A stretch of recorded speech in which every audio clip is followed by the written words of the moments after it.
안녕하세요.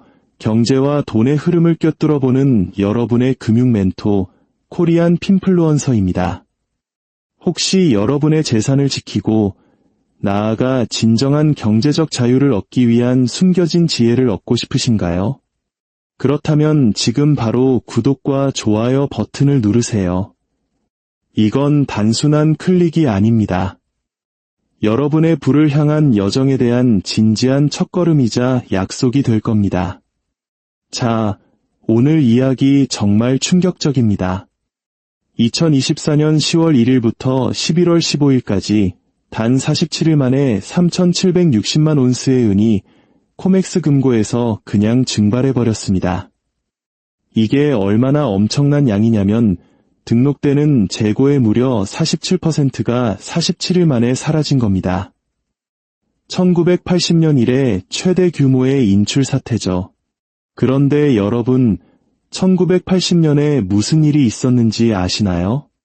바로 은 가격이 온스당 $50까지 치솟았던 해입니다.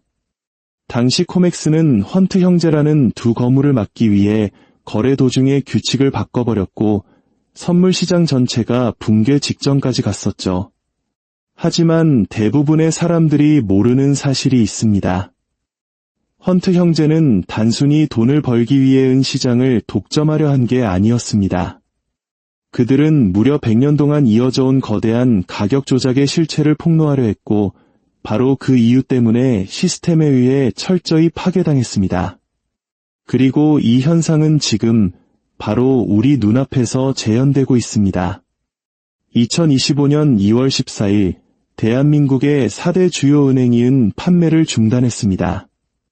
공급 축소나 일시 중단이 아닙니다. 무기한 전면 중단입니다.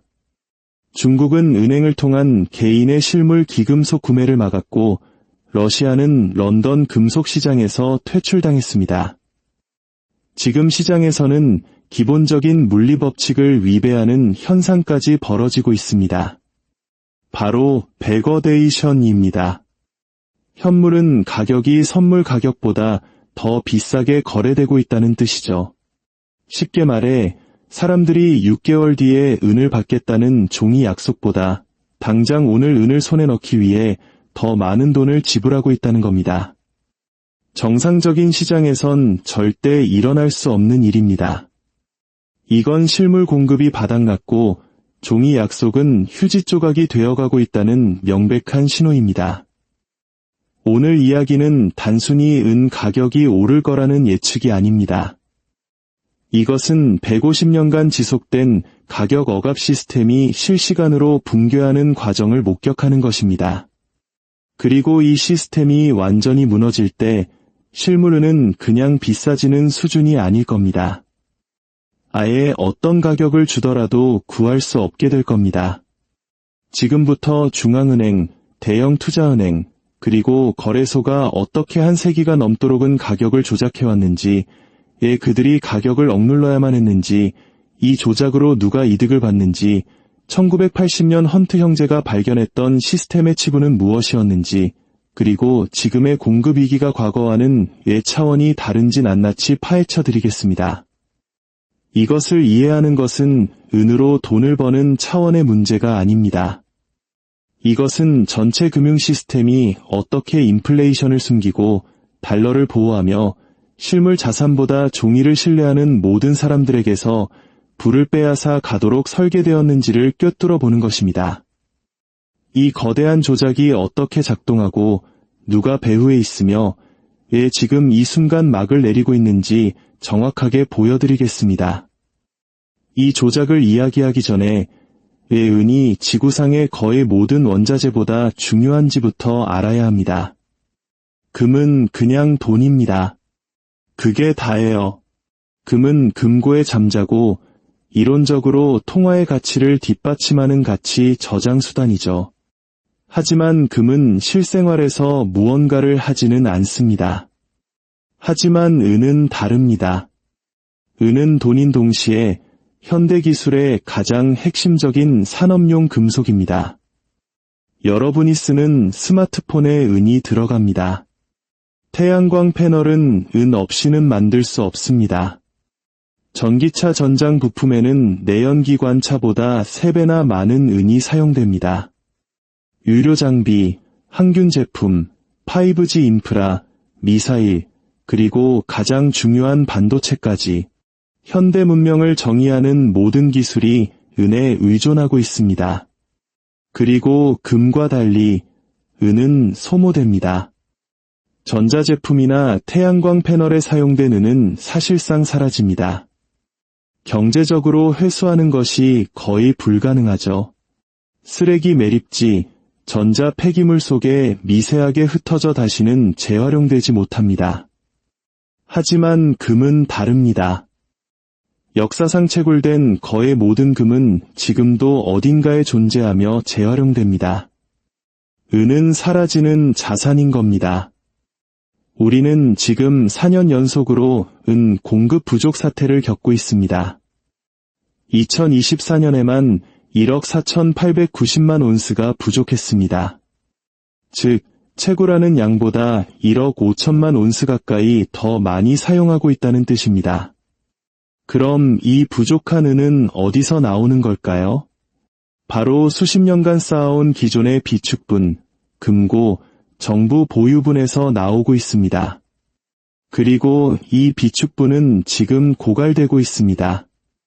뉴사우스웨일스 대학 연구에 따르면 태양광 패널 산업 하나만으로도 2050년까지 가용은 매장량의 85%에서 98%를 소모할 수 있다고 합니다. 우리는 매년 더 많은 은을 사용하면서 채굴량은 줄어들고 있습니다. 공급 부족은 가속화되고 있는 거죠. 자, 그렇다면 은이 이렇게 중요하고 희소하며 필수적인데 왜 가격은 폭등하지 않는 걸까요? 정답은 간단합니다. 가격이 150년 넘게 조작되어 왔기 때문입니다. 은 가격 조작은 1980년 헌트 형제와 함께 시작된 게 아닙니다. 1971년 닉슨이 금태환을 중지했을 때 시작된 것도 아닙니다. 그 시작은 1873년, 소위 1873년의 범죄라고 불리는 사건으로 거슬러 올라갑니다. 1873년 미국 의회는 은의 화폐 지위를 박탈하는 화폐주조법을 통과시켰습니다. 그 전까지 미국은 금과 은을 모두 화폐로 사용하는 복본위제 국가였습니다.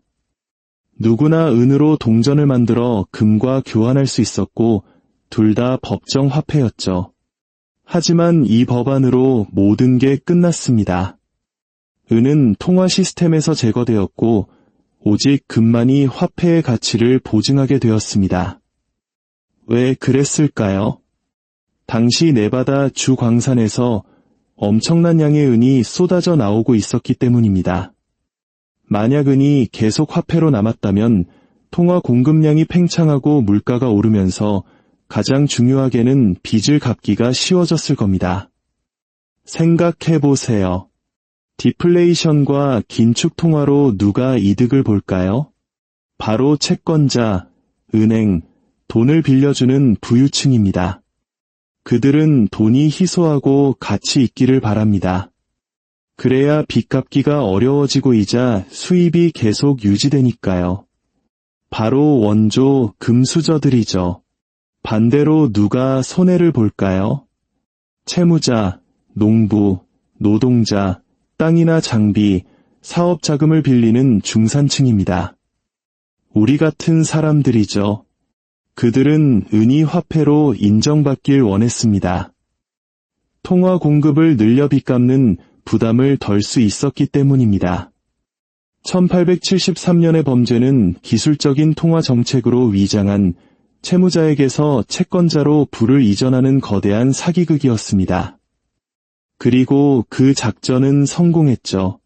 극심한 디플레이션이 뒤따랐고 농산물 가격은 폭락했으며 압류는 폭증했고 은행들은 더 부유해졌습니다. 이후에도 은은 동전 속에 남아 있었습니다. 1964년까지 미국의 10센트, 25센트, 50센트 동전은 90%가 은이었죠. 하지만 1964년 결정적인 사건이 터집니다.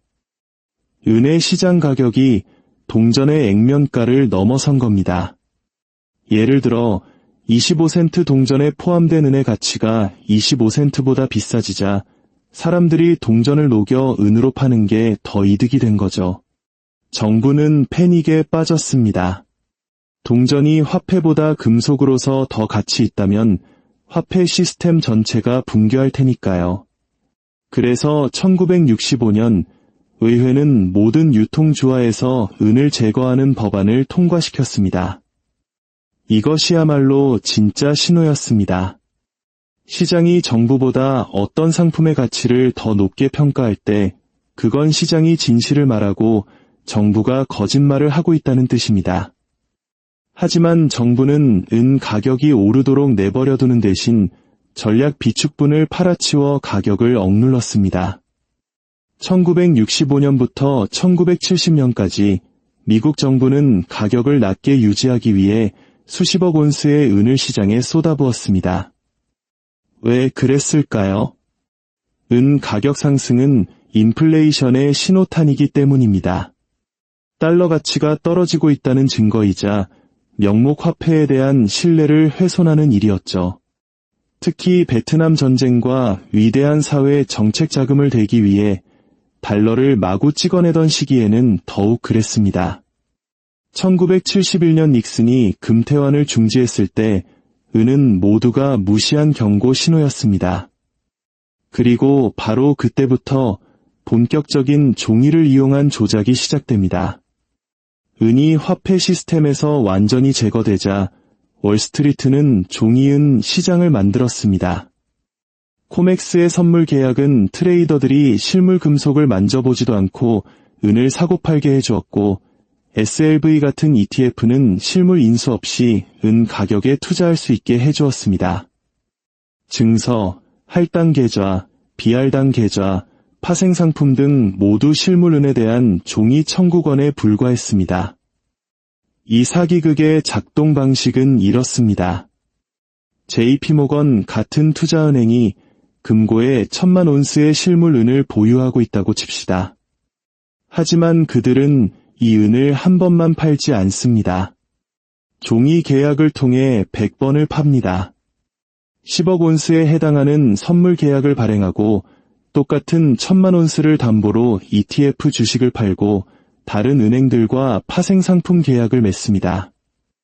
실물 1온스당 신계에서 100개의 종이 청구권이 존재하는 겁니다. 대부분의 사람들이 실물 인도를 요구하는 대신 현금으로 정산하는 한 이 시스템은 완벽하게 돌아갑니다. 은행은 수수료를 챙기고 이자를 벌면서 결코 실물을 내줄 필요가 없죠. 시장에는 은 공급이 무한한 것처럼 보이기 때문에 가격은 억눌립니다. 은 가격이 오르려고 할 때마다 은행들은 선물 시장에 대규모 종이 계약을 쏟아부어 가격을 떨어뜨립니다. 이 거대한 조작은 중앙은행들의 중앙은행이라 불리는 국제결제은행과 런던금시장연합회 그리고 코맥스가 공조하는 구조입니다. 이들은 명목 화폐에 대한 신뢰를 지키기 위해 기금속 가격이 폭등하는 것을 원치 않습니다. 은과 금 가격의 폭등은 곧 달러와 유로, 엔화의 실패를 의미하기 때문입니다. 이런 상황에서 1979년 텍사스의 석유 재벌이었던 헌트 형제가 등장합니다. 그들은 투기가 아니라 달러 붕괴를 믿었기 때문에 은을 사들이기 시작했습니다. 당시 인플레이션은 13%에 달했고 달러는 아무런 보증이 없는 휴지 조각이었죠. 그들은 5000년 역사의 진짜 돈, 은이 자신들을 지켜줄 것이라 믿었습니다. 그들의 판단은 옳았지만 치명적인 실수를 저질렀습니다. 바로 레버리지를 사용한 것이죠. 헌트 형제는 2억 온스의 은을 축적했는데 절반은 실물, 절반은 선물 계약이었습니다. 그들은 증거금을 내고 선물 계약을 사들여 적은 돈으로 엄청난 양의 은을 통제했고 코맥스 금고에서 실물을 계속 인출해 갔습니다. 1979년 1월 온스당 $6였던 은은 1980년 1월 49, 45달러까지 치솟았습니다. 헌트 형제는 미국 최고의 부자가 되었고 월스트리트는 공황 상태에 빠졌습니다. 만약 헌트 형제가 계속 실물을 가져간다면 코맥스는 은이 바닥나 디폴트를 선언할 것이고 모든 종이 계약이 허상이었음이 드러나며 시장 전체가 붕괴할 테니까요. 결국 코맥스는 게임에서 질 때마다 쓰는 방법을 썼습니다. 규칙을 바꿔버린 거죠.